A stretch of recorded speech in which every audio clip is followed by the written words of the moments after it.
Hey guys, welcome back to my channel. It's Heather again, and I got a cool unboxing I'm gonna do because I think this thing is awesome. And then I got some iced coffee. So if you hear me drinking, zerp. That is what I'll be doing. So I probably should move it over here so that you guys don't have to see my chubby little arm all the time. So yeah, this thing is called a Palmistry handbook. So, I don't know if you guys have even, palmistry is, the art of reading palms, right? It's also called chiromancy, something like that.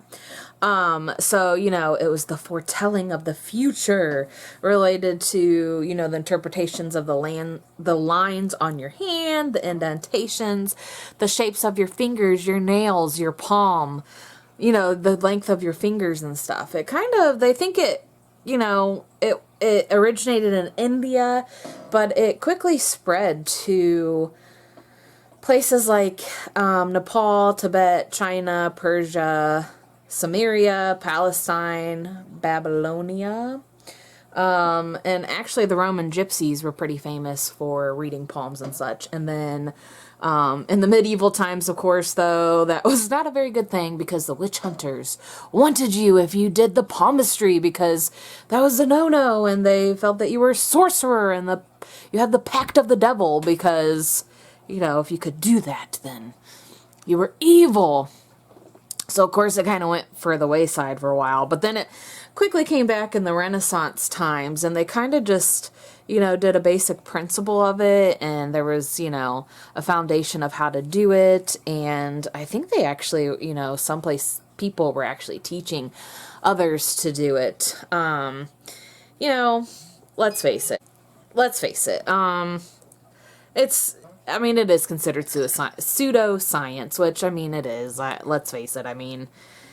There's no, it's like astrology. I'm a Libra. You can look up Libra traits, and I do hold a lot of those. So, is there a certain sense of, okay, everybody born between this time and the sun and the moon and blah, blah, blah, blah? Could be, but to be able to prove that, unfortunately, there was one study done in the 1900s, but it didn't go very far and not much came of it. So, of course, there's many conflicting interpretations, too, because various lines to some areas, some people who study it say something different and the other people. It actually went, even Aristotle and Alexander the Great were kind of into some of the stuff with the palmistry, and, of course, with the Catholic Church, oh my gosh, they thought it was pagan superstition, and it was a forbidden art, how they kind of did that thing. So, yeah, in the late 1800s, then, it kind of, they wanted to advance the art, and they didn't want people abusing it, so that was kind of in Great Britain. And then in 1897, the first chirological U.S. society emerged, so kind of interesting. People such as Mark Twain, Thomas Edison, Grover Cleveland, they were skeptical of it, but they quite enjoyed the art of it. Let's put it that way. Some of them were skeptical. It's just like anything. If I've had friends go to psychics and it's been chillingly true, and it's like, oh, and then other times it's like, okay, they say stuff about the future and that stuff doesn't happen. So I just think, sometimes it's a quidinky-dink. Yeah, so this is kind of like, I'm going to open it up. It's pretty cool. So I have a craft room here in my basement, and I actually have several areas that I craft, but primarily I do it where you guys have seen me. Oh, look, it comes with like a little book. That's so cool. But I'm actually creating one in one of my spare bedrooms because we're not using it for anything. And I figured I might as well use it. Oh my gosh, look how cute this thing is. So, look at that. And then, so it sits flat. So look, let's see. Oh yeah, it would sit on a shelf. Oh yeah. Because that's what I wanted it for, was to sit on a shelf. I'm doing kind of like a Halloween theme, and I said, well, screw it. I'm getting one of these. For some reason, I've seen them before, and I don't know why I wanted one, but I did, so it doesn't matter. I just thought it was something that maybe other people have thought about getting. I don't know if there's so much. Oh, kind of gives you a little bit of the history behind it and how to. It's very basic, it looks like, because I found some stuff online that seems to be a little bit better, but not that I'm going to practice it per se, but I thought it was quite interesting, this little hand. And you know, they did, I guess there is some evidence now. Well, I mean, think about it. Yes, there is evidence of stuff on our hands, right? I mean, if you want to really put things down, I mean, what happens when they find a murder victim? Well, I mean, if they don't know who it is, they identify it, right? So they're going to look at the fingers.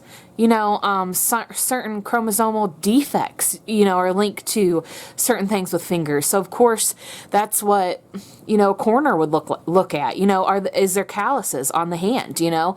That, I mean, anyone can look at and be like, oh, that person does hard labor, or, you know, stuff with the fingers, like, oh, do they have cracked fingernails? I mean, like, look at my fingernails. I mean, you can tell they're well groomed and maintained and such like that, but not everyone has that same practice. So, I mean, obviously there's some truths behind certain things with your hands, because like I said, if you had calluses, or if you have blisters, or, you know, bruises, or certain things like that. So, I mean, obviously it shows some stuff, but, and I don't know much about it. I just kind of looked it up, and like I said, this is going to kind of go on my shelf in one of the rooms, but I've always wanted one of these, oddly enough, and, you know, it's just something that's interesting. There might not hold any truths to it, but I think it's just something that's fascinating nonetheless. I mean, it's just fascinating that, you know, people can look at a line on your hand. I know they start with they start with the dominant hand, because I guess that is considered, which mine would be my right. So, but this is like the left, so this would be like my non-dominant hand. But that is your conscious mind. So, and then they do the non-dominant hand is supposed to do things with like family traits and hereditary and all that kind of stuff. So, I mean, like I said, I mean, you can see a lot, you know, how clean it is. You know, you can see if somebody nail bites, you know. So, I don't know if, you know, if I were to look at this line and it says fate and all that kind of stuff, if it really, you know, if you look at a book and is that really going to hold true? I don't know. But I still think it's a fascinating thing. And I just thought this hand was so cute. I don't know. I'm just probably strange, but I mean, let's face it, it's quite interesting. And I did see a girl take one of these, and she used it in her resin art. So I was kind of thinking, if I really get into the resin thing and to make a mold out of it, that's what she did. And yeah, so she made a mold out of it, and then she did one in resin. So I mean, I don't know, it would probably be kind of heavy, I guess, depending on how. I don't think hers had this flatness to it, but I'm trying to think if I could. I don't know, it would have to like. So I kind of want it up like that, so it would be perfect for that. So I just thought that would be a cool little thing to share for you guys, and a little history of palmistry, right? We like some of that kind of stuff where we learn about stuff from 5,000 years ago. So, all right, well, I hope you have a wonderful day. I hope you come back for more fun. This channel, I think, is hopefully expanding to other stuff, not just crafting. So I think that's also why I shared this. And yeah, so come back, subscribe to my channel. You won't want to miss it. Talk to you later. Bye.